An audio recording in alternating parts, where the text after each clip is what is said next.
यहाँ का क्या इतिहास है हम आपको सुनाते हैं। ये चक्की बाबा जी के जमाने की है, उनके हाथ लगे वाली चीज है, उसमें कोई बदले वाली चीज नहीं है। चक्की को चलाने से यात्रा सफल होती, दिल के मुरादे पूरे होते हैं। इतिहास सुनते सुनते उठ के मत जाना, आपस में कोई बात मत कीजिए। चाह पानी पीना तो बताना, चाह बना के पिलाई जाती है। आपस में कोई बात मत कीजिए, प्यार से बोलो वाहिगुरु जी का खालसा वाहिगुरु जी की फतेह। चक्की चला के बैठ जाना, बात मत करो। श्री संत नामदेव बाबा जी यहाँ पे आने से पहले की बात है। इस आश्रम में चक्कर बिजली न होने के कारण यहाँ के सन्यासी लोग, महापुरुष लोग ये चक्की को बैल लगाकर पीस के खाते। ये बात है 1100 साल। बाबा जी को हो गए 750 साल। उसी जमाने में पिसने की कोई वजह नहीं थी। भगत नामदेव जी यहाँ पे गुरु करने के लिए आए थे। आए तो ऐसे रूप में आए थे, वारकरी के रूप में, किसी को पता नहीं चला है नामदेव बाबा है बोले। इस दीवार के बगल में एक शंकर भगवान का बड़ा मंदिर है। वही मंदिर का दरवाजा पुरातन में पूर्व दिशा में, ही चढ़ती दिशा है, ही उतरती दिशा है।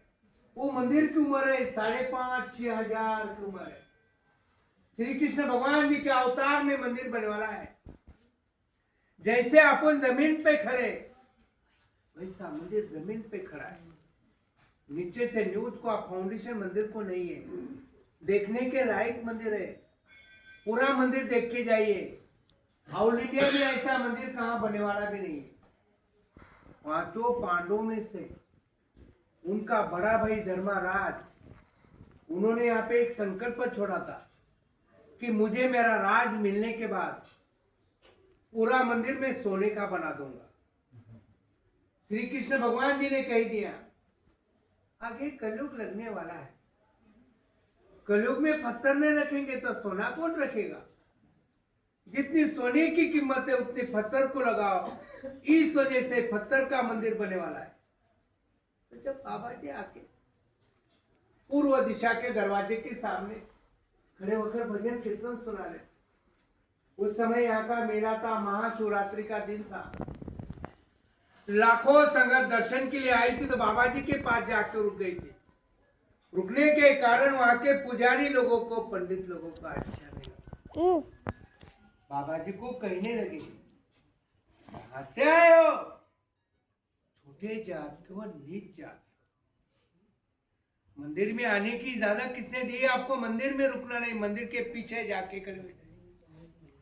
बाबा जी को धक्का बुक्की दे के मंदिर के पीछे हका निर्वाह शंकर जी के दिल में आया। मेरा भक्त 350-400 नंगे पाँव से आया है और मेरे दरबार में उनको धक्का बुक्की मिली।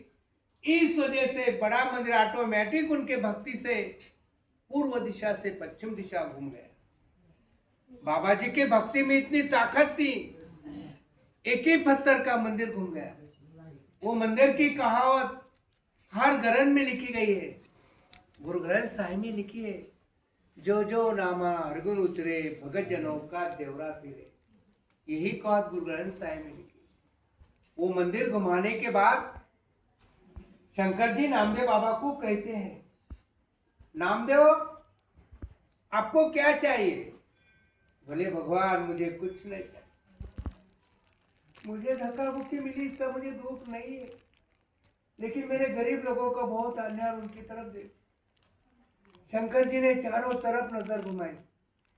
बाबा जी ने सारे भगवान का दर्शन होने के बाद बाबा जी आश्रम में आकर रुके थे।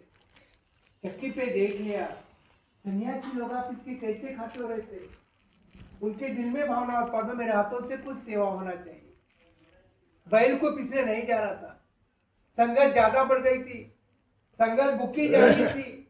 बाबा जी को देखा नहीं गया। बाबा जी ने विठल भगवान का नाम लिया। जो भगवान ने बाबा जी को 72 बार दर्शन दिया, वही भगवान का नाम है विठल। तो बाबा जी कहने लगे, इधर भी विठल उधर भी विठल, विठल बिना कोई संसार नहीं है। ये शब्द गुरु ग्रंथ साहिब में लिखे वाला है। बाबा ने विठल भगवान का नाम लिया, यही चक्की पे हाथ रख दिया। हाथ रखते ही चक्की चलने लगी। 3.5 दिन लगातार चक्की चली अपने आप। यहाँ पे अनाज था उतना उन्हें पीस लिया, पका के साधु संतों लाखों संगत को बाबा जी ने खाना खिला दिया। उसी समय बाबा जी का नाम लिखा गया। उन्होंने आके कुछ चमत्कार करके निकल गए। इस आश्रम में उसी समय से बाबा जी के नाम पर गुरुवार के दिन और पूर्णम के दिन लंगर की सेवा होती है। यहाँ पे कोई जबरदस्ती नहीं, क्योंकि मैं एक सन्यासी हूँ। मेरी शादी बाल बच्चे कुछ नहीं, इतना आश्रम चलता है आपके से बंदे पे। रोजाना सारे भगवान के फूलों की सजावट होती है। सवेरे से दोपहर तक चाह की सेवा होती है। सेवा बेटा पंजाबी में लिखा है। आपके दिन में कुछ सेवा बेटा करना चाहते हो, आपकी श्रद्धा हो तो यहाँ पे नाम पता देके कर सकते। 15-20 दिन के बाद नंबर आता है। उस समय सारे परिवार के लिए अरदास किया जाती है, परिवार में सुख शांति रहे, कारोबार में सफलता मिले, दिल के मुरादे पूरे हो, विदेश की यात्रा की सफलता के लिए, छोटे बाल बच्चे की पढ़ाई के लिए, आपकी सेहत के लिए बाबा जी की चरणों में अरदास होती है। माता जी बाबा जी। और दूसरी बात ऐसी वाहिगुरु, ठंडी का मौसम है, फूल मिलते नहीं है। ये सारे भगवान के फूल बाजार में से खरीदी करके लाना पड़ता है, सजावट करना पड़ती है। 100 रुपये की बात है। 100 रुपये आपके हाथों में से कहाँ भी खर्च हो सकता है। श्रद्धा हो तो कर लो, नहीं करना तो मत कीजिए। आपकी दिल की बात होती है। हमारे को पंजाबी नहीं आती, हमने आपको हिंदी में बताया। हमारे मुंह से कुछ गलत शब्द निकला तो माफ कर देना। प्रसाद ले लो, बड़ा मंदिर देख लेना। प्यार से बोलो वाहिगुरू जी का खालसा। वाहिगुरू जी की